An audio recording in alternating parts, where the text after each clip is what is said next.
All right, thank you. Hi everyone, and I'm Skyping in from North Carolina, Charlotte, and it's really a pleasure to interact with you all. Description about me. So what drives me is the intersection between technology and business ideas. I'm not a techie, but I love technology, and I enjoy dabbling with exponential technology, and nothing really brightens my day than working on one. And don't be fooled by my first picture, which makes me look very amiable. That's not how I am. The second one is mostly how I look. Next slide. So here I am to inspire everyone with what can be done with 3D printing. Victor's talk very ideally sets a ground for how my presentation should go, because he's explained to you what you can do with 3D printer. And I'm going to talk to you about 3 stories of how people are changing their lives, and sometimes even lives of others, with 3D printing. And maybe I just hope that this will bring about a spark in one of your heads and say, wow, this is something I can do. That's all that I wish to achieve with my presentation today.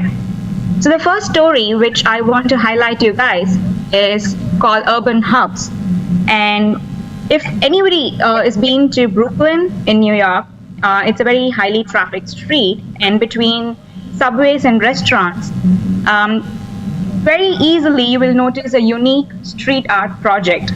And this sits amidst spray paint murals, stuffed animal shrines, and some other public art projects.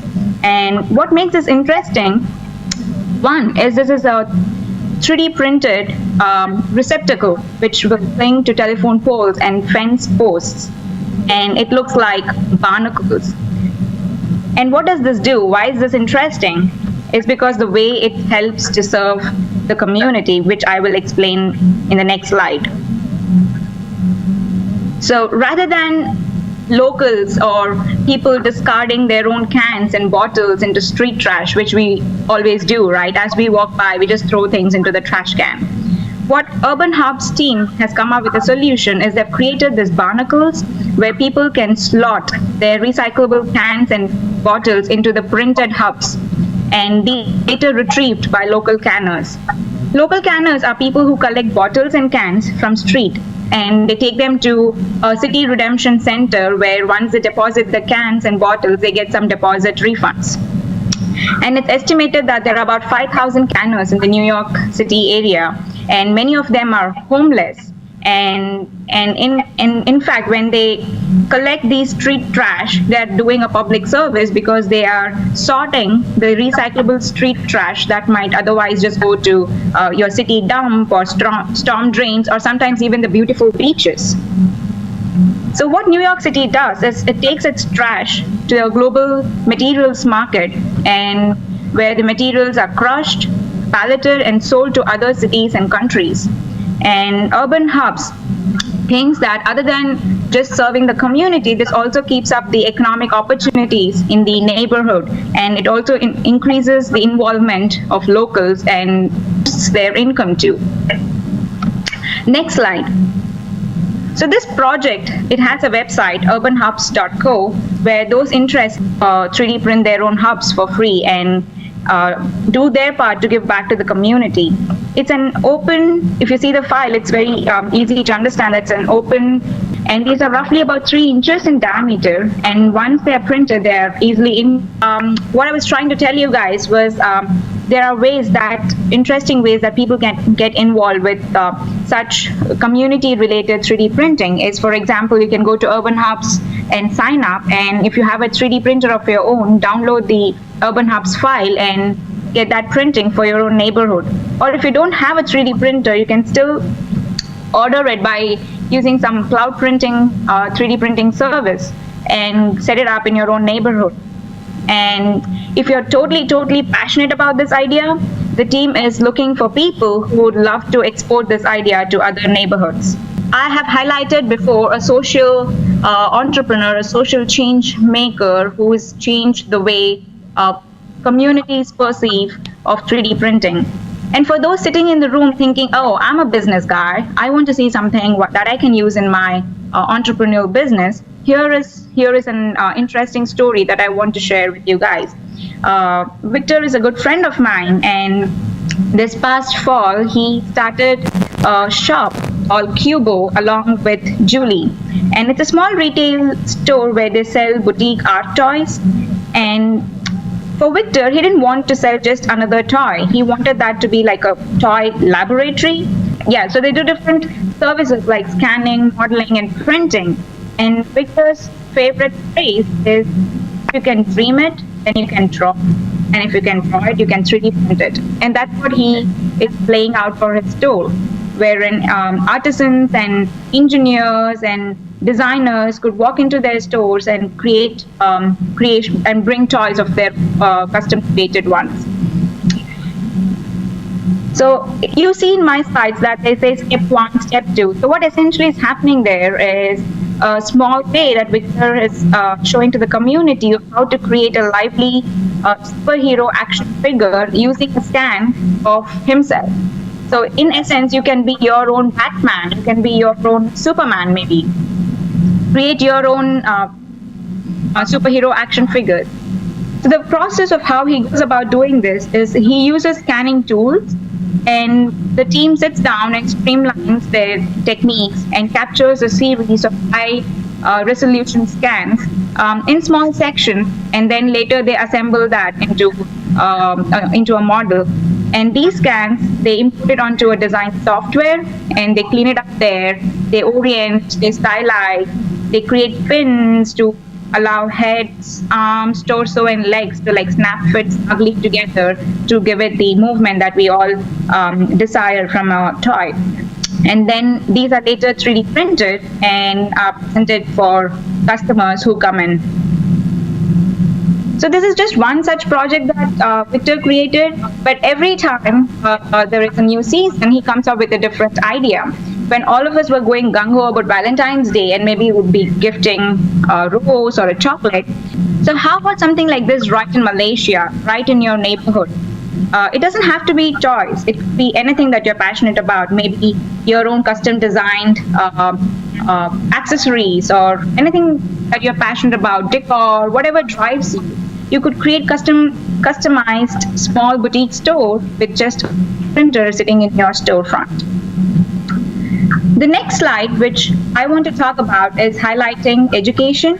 And this is a very inspiring project to me. I have nieces at home, and I mostly take my inspiration for this project from City X and engage them. This is a true educational change maker, I should say. So what happens in City X projects?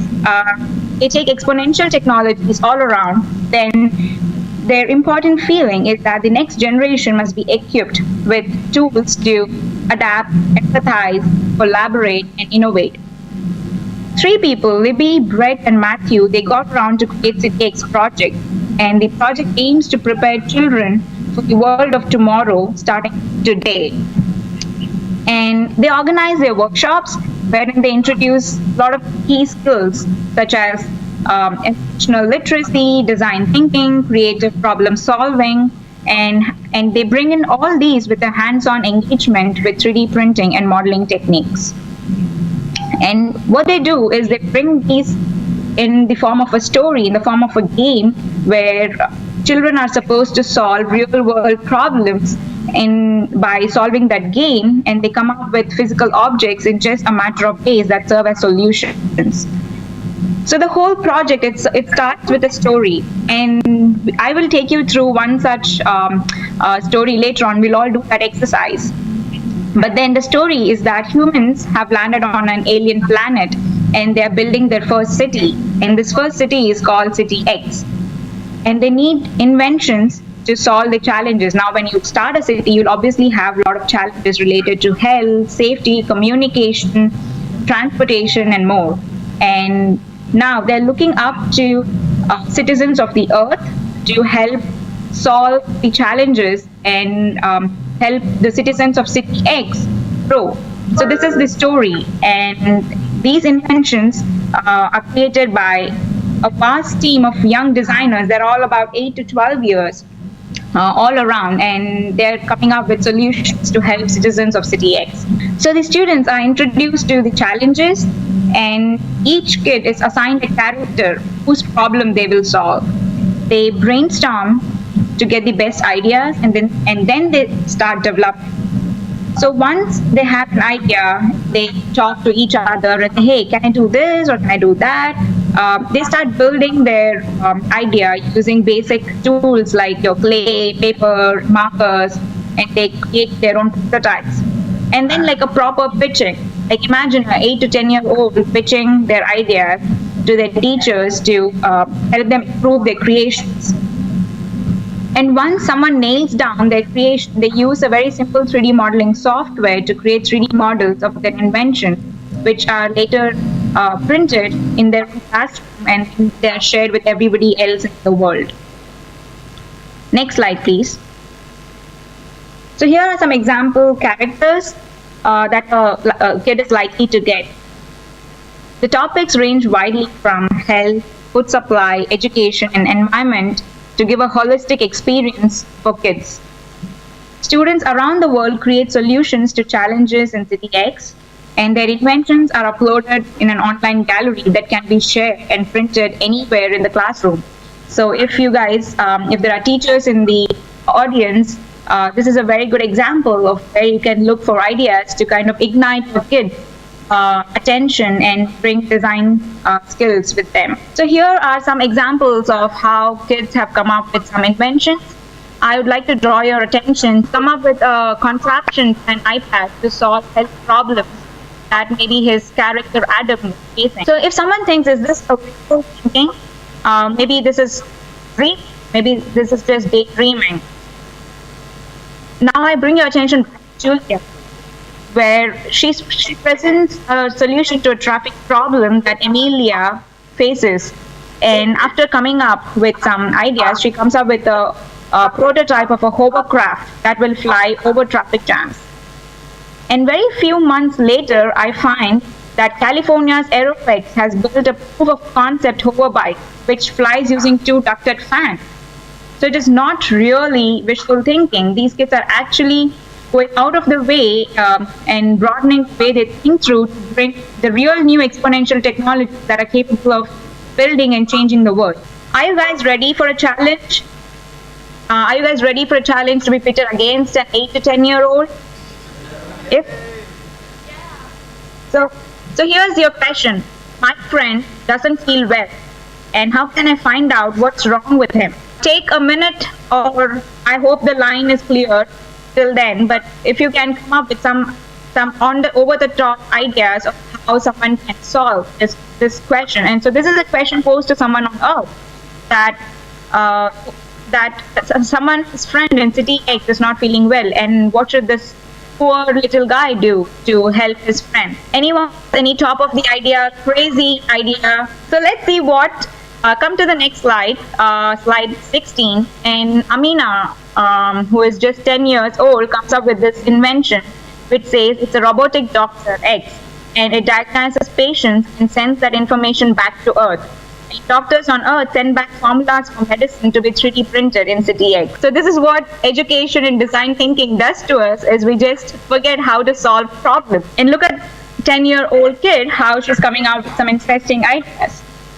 And with this, I sign off this presentation, hoping that all of you have an inspirational journey with these stories and come up with some ideas and bring them to life of something that you've been dreaming about always. And I hope you guys have enjoyed this short presentation. And if anybody wants to reach out to me, please ping me back, and I would love to respond to you guys. And I will not take a month to respond. I'm very active on Facebook. Thank you so much. Have fun, guys.